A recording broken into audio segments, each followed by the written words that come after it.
Olá, pessoal.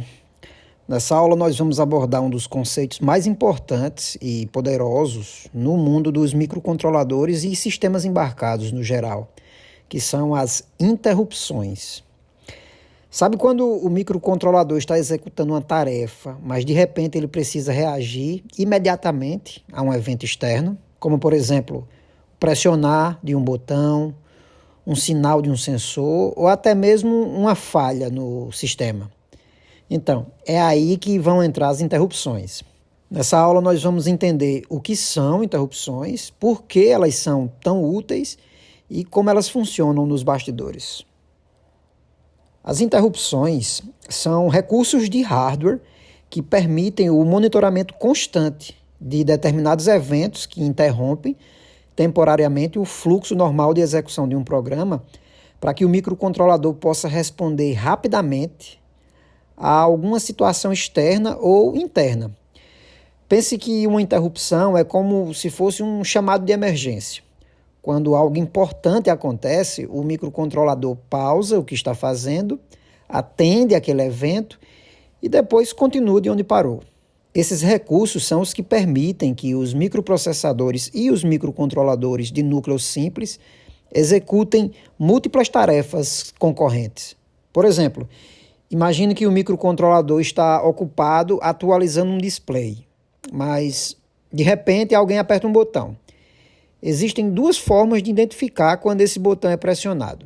Na primeira forma, chamada de polling, ou então sondagem periódica, o software escrito para o microcontrolador fica verificando continuamente se esse botão foi pressionado. É a maneira mais simples de monitorar um evento, mas aí o processador precisa ficar perdendo tempo para verificar se o botão foi ou não foi pressionado. Na segunda forma, chamada de interrupção, o hardware é preparado para monitorar o botão e interromper automaticamente a execução do programa quando o botão for realmente pressionado. Ele trata isso como uma prioridade, executa uma ação relacionada ao pressionamento desse botão e depois volta exatamente de onde parou, atualizando o display, por exemplo. É como se o sistema tivesse a capacidade de estar sempre atento a eventos importantes. E, de fato, é isso que acontece. Nas interrupções, o hardware do microprocessador é preparado para ficar atento a diversos eventos importantes e, se algum desses eventos acontecer, ele vai parar o que estava fazendo e vai atender aquele chamado. Então, como você pode perceber, a técnica de polling é muito menos eficiente que as interrupções. Com o polling, você gasta tempo que poderia ser empregado em outras tarefas, verificando repetidamente, e na maioria das vezes sem sucesso, se um determinado evento aconteceu ou não. O fluxo normal de execução de um programa ocorre assim. Cada instrução é executada ordenadamente e sequencialmente, uma após a outra.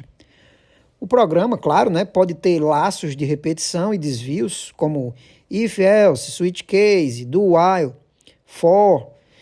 E esses laços podem fazer com que esse fluxo seja eventualmente alterado pelo software, como nesse segundo exemplo aqui, onde nós temos algumas chamadas de função que fazem um desvio no fluxo de execução desse programa. O código dessa função ele não precisa ser armazenado sequencialmente na memória, E a cada chamada ocorre esse desvio aqui. No final da função, o programa retorna para a próxima instrução depois da linha que chamou a função. Aqui, nesse caso aqui, nós já sabemos aonde os desvios irão ou então poderão ocorrer. No cenário com interrupções é um pouco diferente. A qualquer momento, um evento pode gerar uma interrupção. E nesse instante, o fluxo de execução é desviado para uma função que vai tratar aquele evento específico.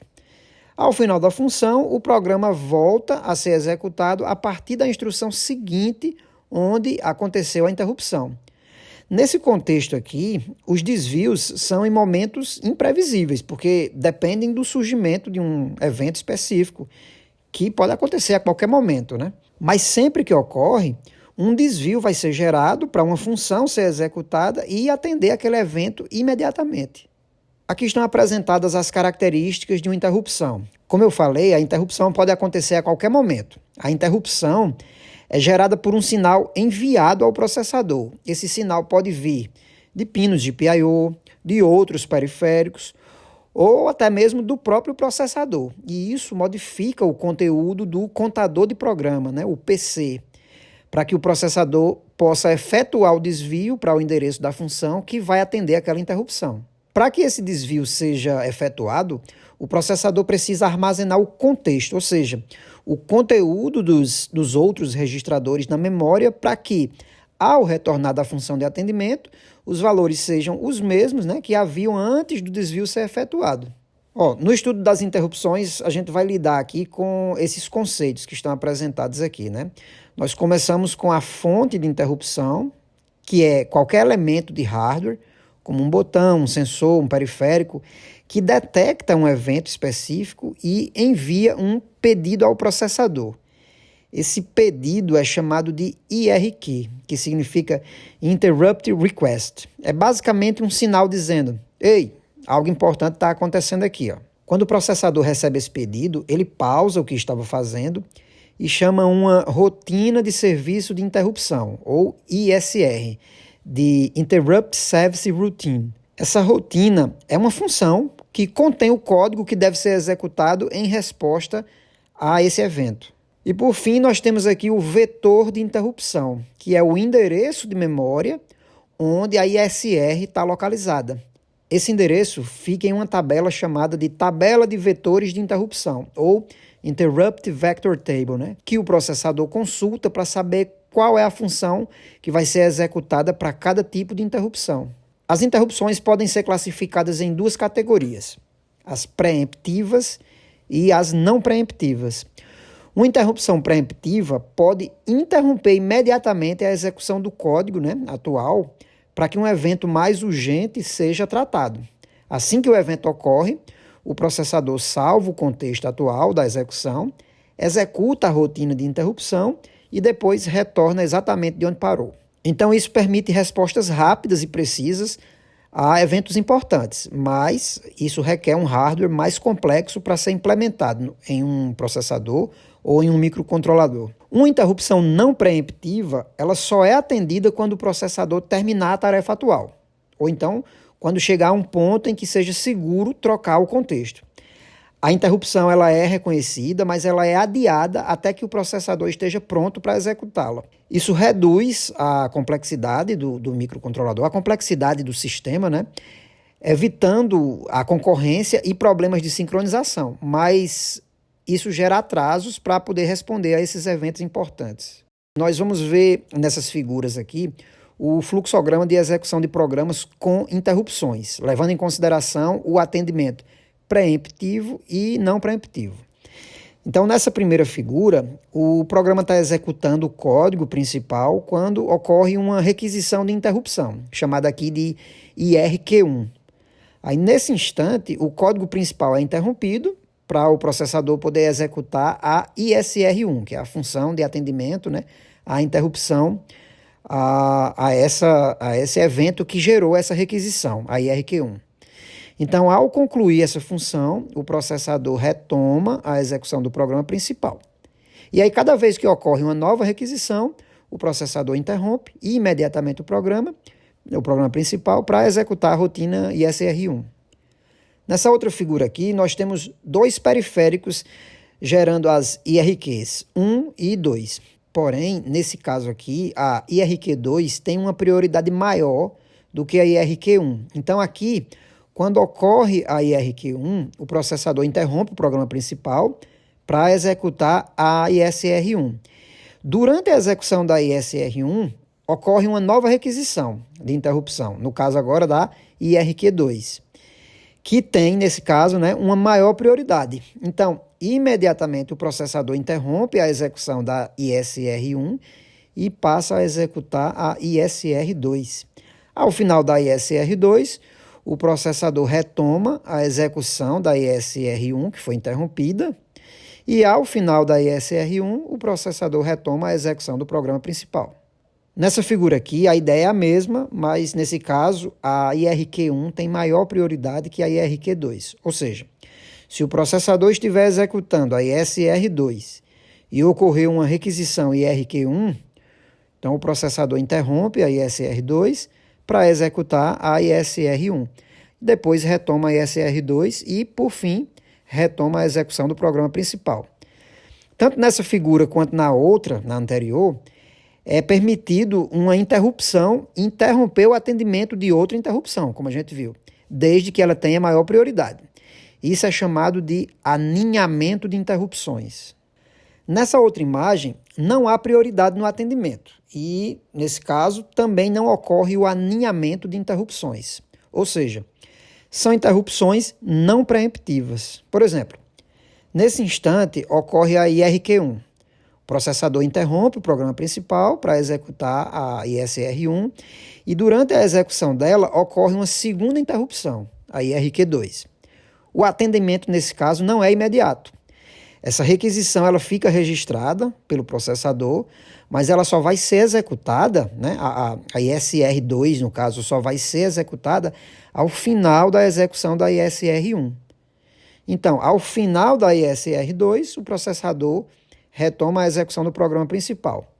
A mesma coisa ocorre aqui, ó, com a IRQ1 acontecendo enquanto o processador está executando a ISR2. A ISR1 só vai ser executada ao final da ISR2. O STM32 ele trabalha de forma preemptiva, ou seja, uma interrupção com maior prioridade pode interromper outra interrupção de menor prioridade.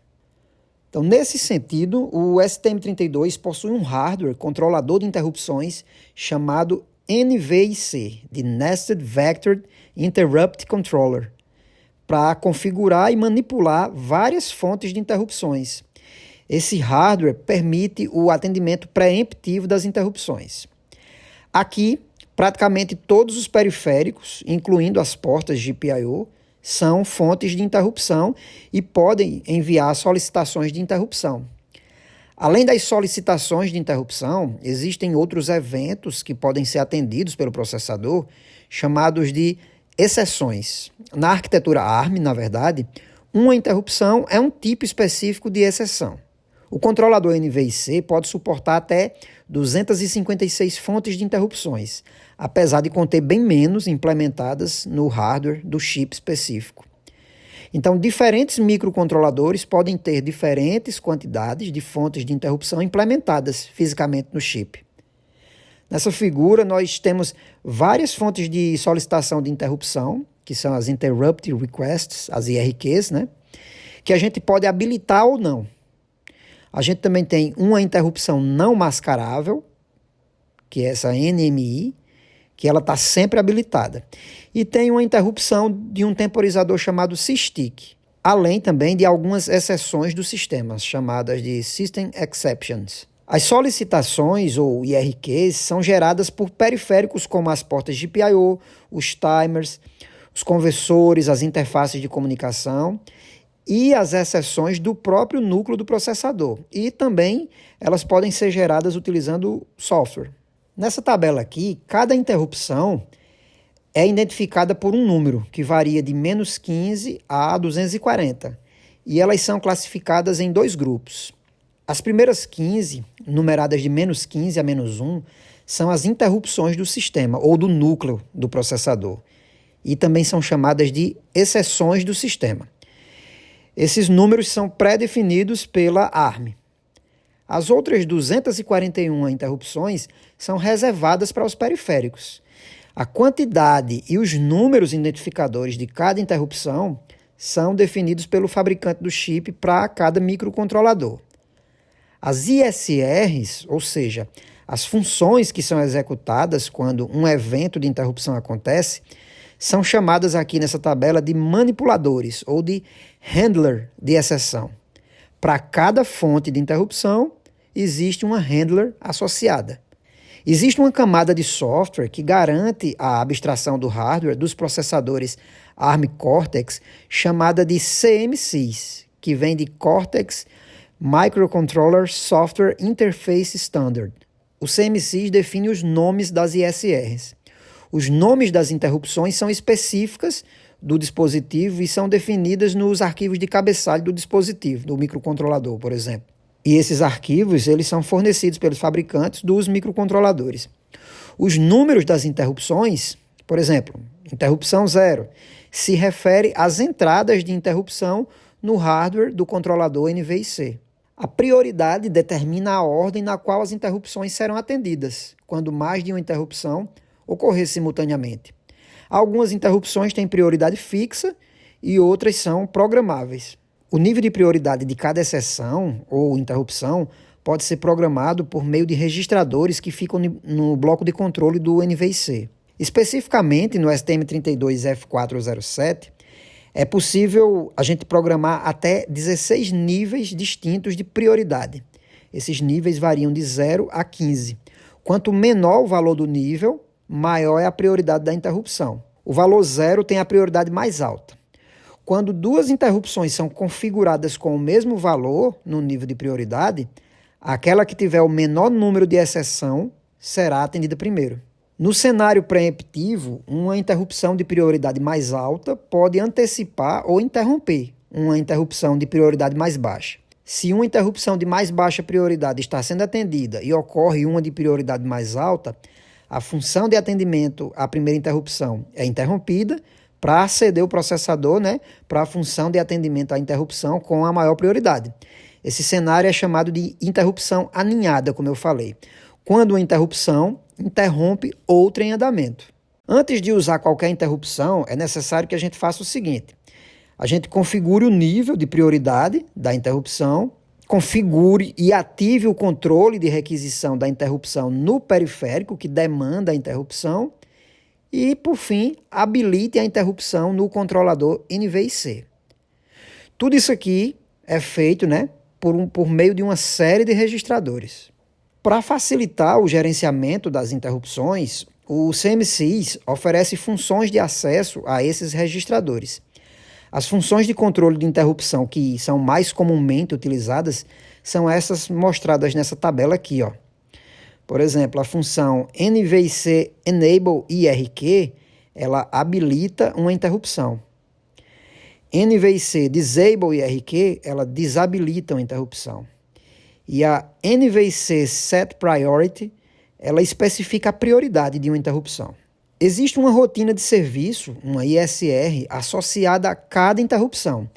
Quando a gente compila e grava um programa no STM32, ele armazena o endereço inicial de cada rotina em um array especial chamado de tabela de vetores de interrupção, ou Interrupt Vector Table. E essa tabela está localizada na memória de programa a partir do endereço 0x00004, como está mostrado aqui nessa figura. Cada linha aqui representa um endereço na memória onde a função de atendimento àquela interrupção se encontra. Então, quando algum periférico envia uma IRQ para o NVIC, o controlador de interrupções simplesmente verifica qual foi a entrada de interrupção que solicitou, vem nessa tabela para buscar o endereço da rotina que tem que ser executada. O NVIC pega o endereço e armazena esse endereço no contador de programa, no PC, para que o processador possa desviar para aquele endereço e execute aquela ISR específica. Toda vez que nós gravamos um novo programa, o compilador gera uma nova tabela que é atualizada na memória. Cada ISR, apontada por cada um desses vetores, também tem um nome específico para a gente poder declarar e definir a função durante a etapa de programação das interrupções. Os nomes das ISRs também já são pré-definidos pela ARM e também pelo fabricante do microcontrolador, no caso aqui a ST Microelectronics.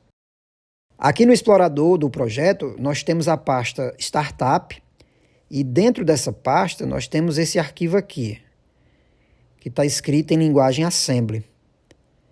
A partir da linha 129, nós temos aqui os nomes de todas as ISRs, das exceções do sistema e das interrupções dos periféricos. Então, ao programar, pode ser necessário a gente consultar essa tabela para verificar qual o nome da ISR associada a um determinado periférico para poder utilizá-lo com as interrupções.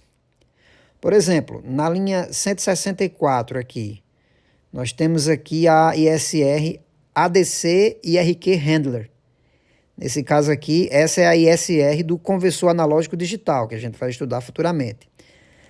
Na linha 174, nós temos a ISR TIM2 IRQ Handler, que é a ISR do Timer 2, que também é um conteúdo que a gente vai estudar posteriormente.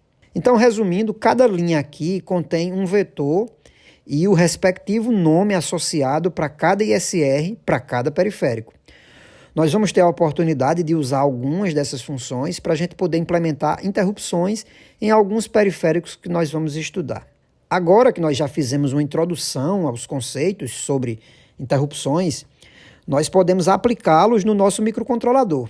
Então, na próxima aula, nós vamos ver como fazer com que os pinos de GPIO trabalhem como fontes de interrupção. Então, dessa forma, por exemplo, eu não vou precisar ficar constantemente lendo o estado de um pino para saber se um botão foi pressionado ou se um sensor detectou algo ou não. Tudo vai ser feito de forma automática pelo mecanismo de interrupção que nós vamos configurar nos pinos de GPIO. Com isso, nós encerramos essa aula por aqui e até mais.